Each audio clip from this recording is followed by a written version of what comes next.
I'll be back.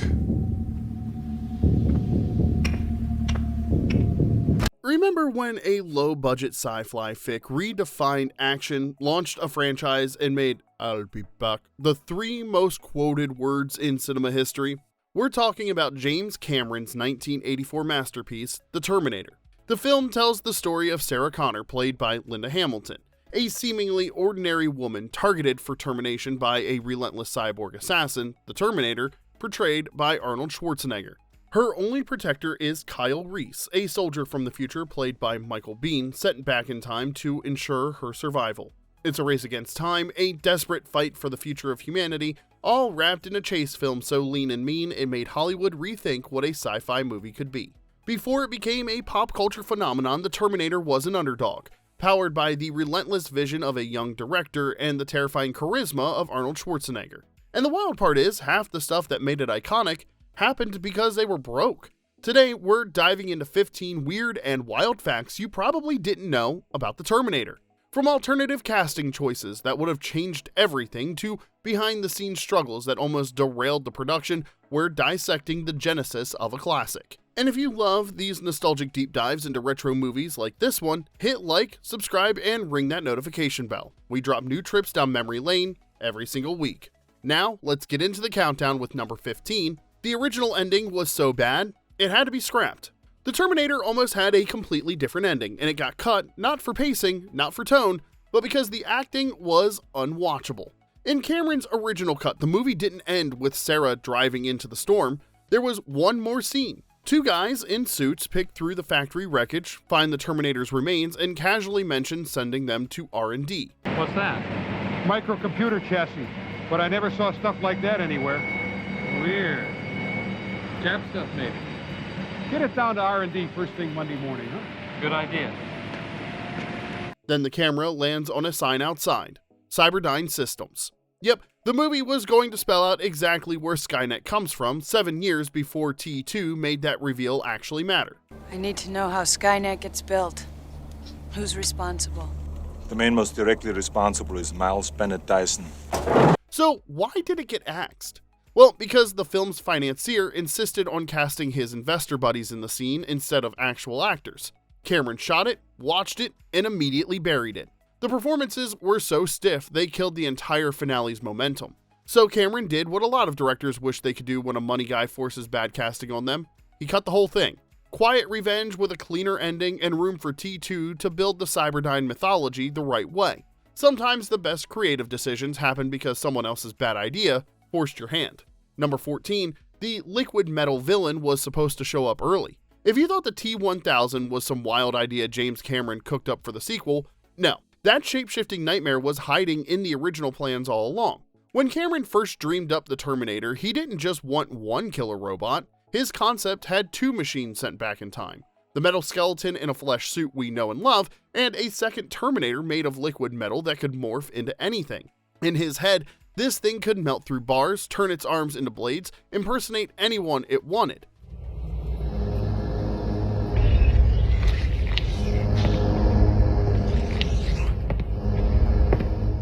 All the terrifying stuff you eventually saw in Terminator 2, but the problem was, in 1984, the technology to pull that off didn't really exist. Not on any budget, and definitely not on theirs. You'd have ended up with something that looked like a broken lava lamp with a grudge. So Cameron killed his own idea. He focused on one villain, the T-800, and designed the story around practical effects they could actually execute. The liquid metal concept got shelved. Years later, with more money and better tools, Cameron dusted it off and built T2 around it. That smooth, silver nightmare chasing John Connor, that's the villain 1984 couldn't afford. Terminator 2 feels like a massive leap forward because it literally is. It's the jump Cameron wanted to make from day one, he just had to wait for Hollywood's computers and wallets to actually catch up. Number 13, Arnold was almost the hero and then became the perfect machine. Now, picture this for a second, or try to anyway. Arnold Schwarzenegger as the fragile, traumatized human soldier and someone else as the unstoppable killer robot.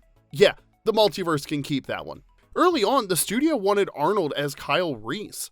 James Cameron agreed to meet him for lunch to discuss it, but Arnold barely talked about the hero. He kept zeroing in on the machine, how it should move, how it should scan a room, and how it should reload without ever looking at the gun. He was practically choreographing the cyborg right there over appetizers. By the time lunch was over, Cameron had flipped the casting in his head.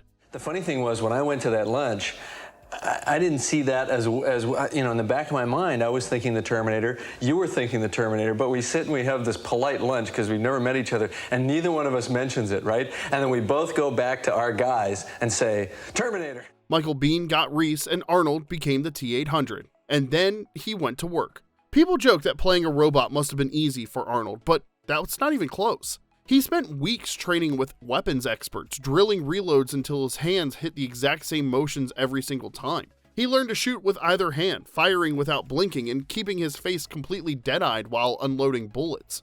On set, he'd rehearse moves 50 times before the camera rolled. Cameron leaned into it, holding shots on Arnold's hands, draw, aim, fire, reload, no wasted motion. The result is why the character still works. The 12-gauge autoloader. That's Italian. You can go pump or auto. The 45 long slide with laser sighting. These are brand new. We just got them in. That's a good gun.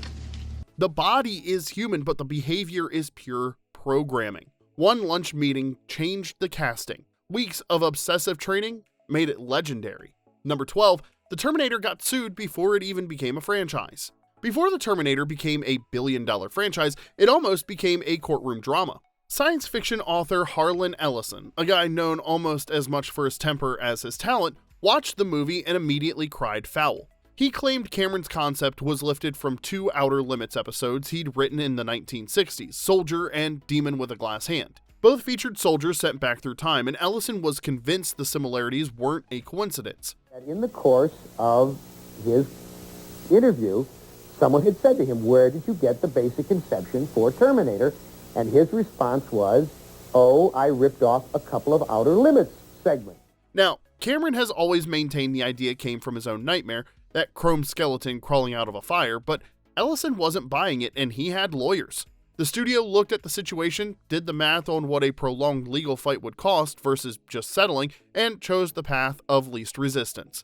Ellison got a settlement and, more importantly, got his name in the credits. If you watch later prints of the Terminator, you'll see an acknowledgement thanking Harlan Ellison for his work. Cameron reportedly hated the decision and had nothing to do with it, but the studio wasn't interested in a war with one of sci-fi's most notoriously litigious writers.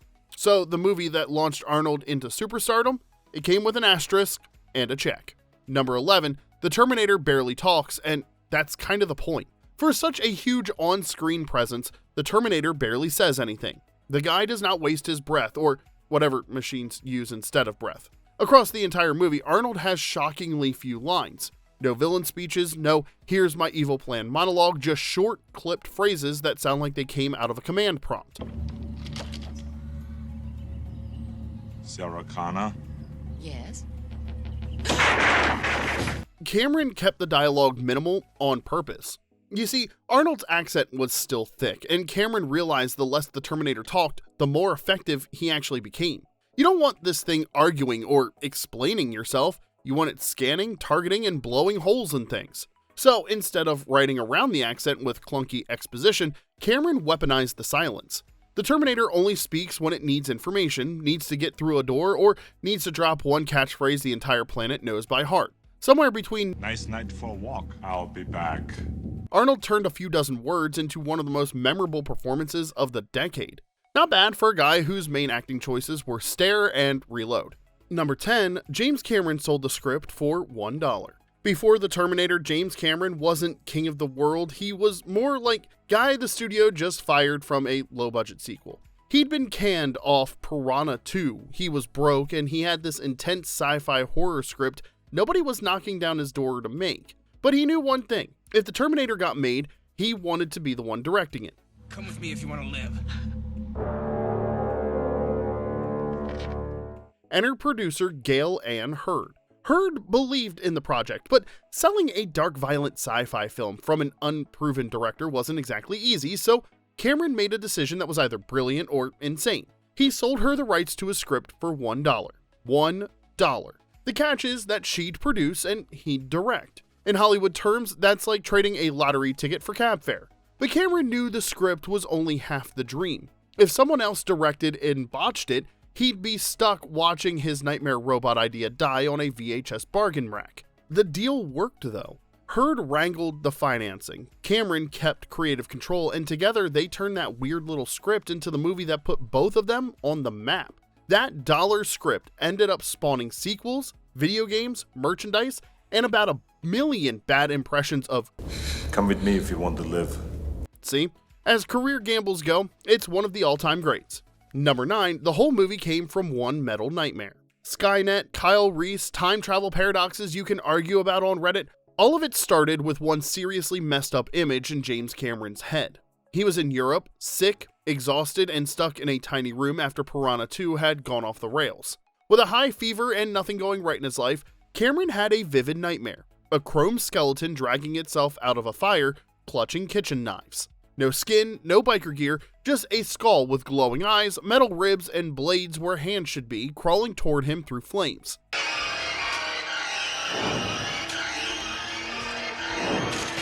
This is the kind of thing your brain cooks up when it's trying to make sure you never sleep again. He woke up, sketched it, and couldn't let it go.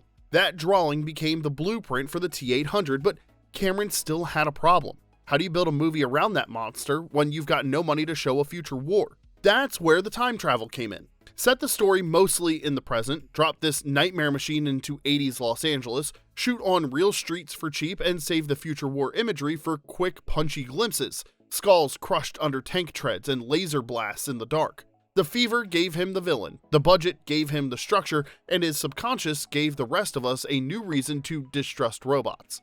Now, we're going to take a quick pause here because if you're loving these Terminator stories, hit that like button and subscribe for more deep dives into the movies and shows that raised us. And tell us in the comments, how did you first see the Terminator? Did you rent it on VHS? Was it taped off of cable? Or were you in a theater with stereo speakers that definitely weren't ready for that gun shop scene? Alright, let's get back into the countdown with number 8. Arnold terrified a restaurant by accident. Movie makeup is scary on set. It's absolutely horrifying when you forget you're wearing it and wander into public. At one point during production, Arnold spent hours in the chair getting the late movie Terminator look applied. Have his face torn up, metal showing through the cheek, one eye gone and replaced by that glowing red socket with burns everywhere. Basically, you lost a fight with a truck and a hydraulic press. Then, with shooting delayed and everyone hungry, he decided to grab lunch. And he didn't change. At all. So imagine you're in the 1980s at a regular LA restaurant minding your business, and in walks a giant man missing an eye with exposed metal on his skull, looking like he just crawled out of an explosion and took a wrong turn at the ER. People froze, conversations stopped, and you know that silence when something weird happens and everyone pretends they're not staring? Multiply that by 10. Arnold, meanwhile, is just trying to order some food. For the crew, this was Tuesday. For the diners, this was probably a reconsider all life choices moment, and somewhere out there, someone still tells the story of the day a half-robot walked in for lunch and nobody warned them. And honestly, that's the best proof the design worked. Stan Winston and his team built a monster that terrified people even when it wasn't trying to. No music, no chase scene, no context, just a guy ordering a sandwich and an entire restaurant wondering if they were about to die. Number 7, Arnold kept his distance from his co-stars. Now, Arnold didn't go full call me by my character's name method actor, but he did make one smart choice. Don't get cozy with the people you're supposed to hunt. During filming, Schwarzenegger deliberately kept himself separate from Linda Hamilton and Michael Biehn. No bonding hangouts, no joking between takes, no energy. The idea was simple. If Sarah and Reese feel closer to each other than to him in real life, that tension bleeds onto the screen. The Terminator should feel like an intruder, something that doesn't belong in their world, physically or emotionally. So while Hamilton and Biehn developed an easy rapport, Arnold stayed outside the bubble. Not cold, just distant. Enough that when he walked onto set in full Terminator mode, it didn't feel like a buddy doing a bit. It felt like the guy who never talks to you suddenly appearing in your space. You can see it in the finished film. Even when all three are technically in the same story, the Terminator feels like it's in its own movie. A one-robot war cutting through their lives like they're just obstacles. Number 6, Michael Biehn nearly lost Reese because of a southern accent. Michael Biehn almost lost the role of Kyle Reese over the least futuristic thing imaginable, a southern accent. I came across time for you, Sarah. I love you. I always have. When he first auditioned, Biehn had just come off a stage production of Cat on a Hot Tin Roof, and some of that Tennessee drawl was still clinging to his voice. The casting folks heard it and got nervous. Kyle Reese isn't supposed to sound like he just wandered off a front porch in Mississippi. He's from a shattered future where borders, regions, and accents don't mean much anymore. Giving him a recognizable regional twang would make that world feel smaller, so even though they liked his intensity, they passed. Biehn's agent figured out what happened and called to explain. The accent was for another job. He could drop it. They brought him back in, this time with his normal voice. No drawl, no twang, just the slightly clipped speech we hear in the movie. There's a chance to meet the legend. Sarah Connor. Taught her son to fight, organize, prepare from when he was a kid. That second audition landed. Instead of sounding like some guy from somewhere, Reese sounds like a person who grew up in underground bunkers listening to damaged recordings of how people used to talk. There's something slightly off about him in a good way. All because they made sure he didn't sound like he'd taken a wrong turn out of a country song. Number 5, Lance Henriksen stormed a studio meeting as the Terminator. Before Arnold came on board, the Terminator almost looked a lot more like Lance Henriksen, really. James Cameron originally played with a different concept for the killer. Not a giant bodybuilder, but a guy who could blend in. Someone who could walk through a crowd without drawing a second glance until it was too late. Henriksen, lean, intense, slightly unsettling even when he smiles, he fit that idea perfectly. So when it came time to pitch the movie to potential backers, Cameron and Henriksen decided to sell it the hard way. For one meeting, Henriksen showed up in character. Leather jacket, disheveled appearance, metallic foil on his teeth, and a stare that could curdle milk. He arrived early, bust into the room without introducing himself, and sat in silence, just glaring at the executives. By the time Cameron walked in, the money people were already rattled, staring at this strange, damaged-looking man who just invaded their conference room. No pitch needed. The message was clear. This is the thing our movie was about. He was probably on PCP. Broke every bone in his hand. He wouldn't feel it for hours. There was this guy once. You see this scar? Yeah. Thank you. That little stunt helped convince the studio that the Terminator could be more than a guy in a rubber suit. Later, once Arnold was cast and the physical concept changed, Henriksen was recast as Detective Vukovich instead. But that one day where he stomped into a meeting like a murder machine, yeah, that helped get the whole project off the ground. Number 4, James Cameron was hiding in the audio. Even when you don't see James Cameron in his movies, sometimes you'll still hear him, literally. In The Terminator, Cameron pulls double duty as a couple of background voices. No fancy cameo, no credit, just sneaky audio Easter eggs buried in the mix. Sarah's jerk date who cancels on her at the start of the movie, the voice on the answering machine, yeah, that's James Cameron. Hi, Sarah. Dan Morsky. Something's come up and it looks like I won't be able to make it tonight. Just can't get out of it. Look, I'm really sorry. I'll make it up to you. Call you in a day or so, okay? Sorry. Bye. The unseen motel manager at the Tiki Motel grumbling through the door when Reese rents a room, that's also Cameron. I'm coming. We need a room. All right. With the kitchen. Do you have one with a kitchen? Low budget means you use whoever's available, and whoever's available happened to be the guy writing and directing the whole dang thing. Need a voice? Grab the director. Need another voice? Grab him again. It's the 1984 equivalent of your dad playing every role in your home movie. So, while Sarah's life is falling apart, the disembodied voices casually making her night worse belong to the same person who put her in danger in the first place. James Cameron literally calling to cancel Sarah's date, then writing a killer robot to ruin the rest of her week. It's a blink and you miss it detail, but once you know, you can't unhear it. The guy who'd later spend $200 million on Titanic started out doing free voiceover work on his own movie just to save a few extra bucks. Number 3, the creepy fog was actually bug spray. One of the moodiest shots in the movie started with something way less cinematic, a city pest control program. After Sarah and Reese spend the night hiding under a bridge, they walk out through this low, drifty haze that looks like perfect early morning fog. It's eerie, atmospheric, and the kind of thing you'd assume a director ordered up to make everything feel a little bit more doomed. But in reality, Los Angeles was being heavily sprayed with insecticide to deal with a fruit fly infestation. That fog is actually bug spray hanging in the air.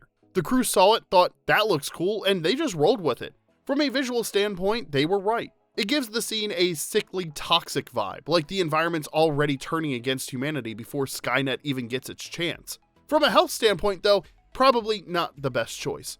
A movie about a poisoned future accidentally grabbed some very real, maybe don't breathe that atmosphere straight from the city. Movie magic, courtesy of Municipal Pest Control. Number 2, the movie was shot like a guerrilla heist. Part of why the Terminator feels so raw and dangerous is because making it was raw and dangerous too. This wasn't a cushy shut down half the city blockbuster shoot, it was more like a film school heist with better stunts.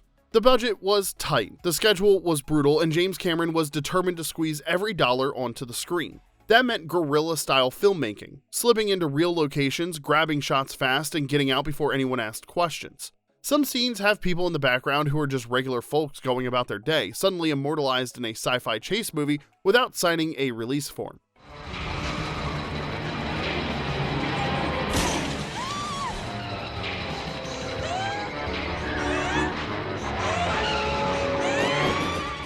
Nighttime exteriors, street shots, quick drive-bys, all soaked in that we're stealing this energy. One of the best examples came just weeks before release. Cameron decided he needed an insert shot of the Terminator smashing into a station wagon and taking off. The budget was gone and the time was pretty much run out. So he and Arnold went out with a skeleton crew, a car, and a camera and shot the whole thing in about 2 hours. Cameron paid for it himself. No full permits, just move fast, get the shot, be ready to bail. Now, unfortunately, the rig was not mobile. It couldn't be moved at the speed that I wanted the car to be moving because the car is in motion. You can create the illusion that the car is moving by moving the background. Arnold even had a second set of clothes in case they needed to pretend they were just out for a drive. That scrappy ask for forgiveness later approach runs through the whole production. Instead of polished sets and controlled environments, you get dark alleys, grimy locations, and an LA that feels alive and completely indifferent to whatever nightmare from the future is stomping through it. The movie looks way bigger than its budget, and that rough edge is exactly what gives it its staying power. Number 1, 3 words that almost didn't happen. We've talked about nightmares, lawsuits, guerrilla filmmaking, and a robot that scared a restaurant full of innocent people, but none of that would matter if one tiny argument had gone the other way. The most famous line in the movie, and maybe of Arnold's entire career, almost came out sounding like a grammar exercise. When Arnold first read "I'll be back" in the script, he didn't love it. The contraction felt awkward with his accent, and he thought "I will be back" would sound cleaner. I'll be back. More formal, less likely to make his dialogue coach wince. So he went to James Cameron and asked to change it. Cameron said no. He liked the rhythm of "I'll be back."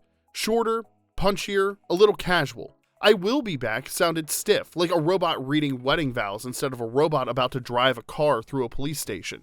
They went back and forth, but Cameron wouldn't budge. They shot the scene trying different deliveries, bored, threatening, dismissive. In the finished cut, the Terminator walks up to the police station counter, sizes the place up, drops "I'll be back" like it's nothing, and then turns the entire building into scrap metal. Nobody on that set had any idea that those 3 words would follow Arnold for the rest of his life. It's just that sometimes things click with the audience and you produce something or you create a character that really hits home. I'll be back. One of the shocks of the film was that people related to the Terminator so much. Talk shows, sequels, parodies, probably even the DMV. 4 decades later, you can walk into any room, say "I'll be back" in a vaguely Austrian accent, and people know exactly what you mean. All because Cameron refused to change a contraction. Sometimes the smallest hill a director chooses to die on becomes the thing everyone remembers, and sometimes 3 words delivered just right become immortal. And there you have it, 15 weird facts about the Terminator, the low-budget 80s sci-fi flick that somehow launched one of the biggest franchises on the planet. Which one surprised you the most? Was it the deleted Cyberdyne ending, Arnold almost playing Kyle Reese, or the lawsuit that could have ended it all? Let us know in the comment section below, and if you enjoyed this trip back to 1984, be sure to like, subscribe, and check out our other deep dives into the movies that raised us. Until next time, Your clothes. Give them to me. This is Remember When,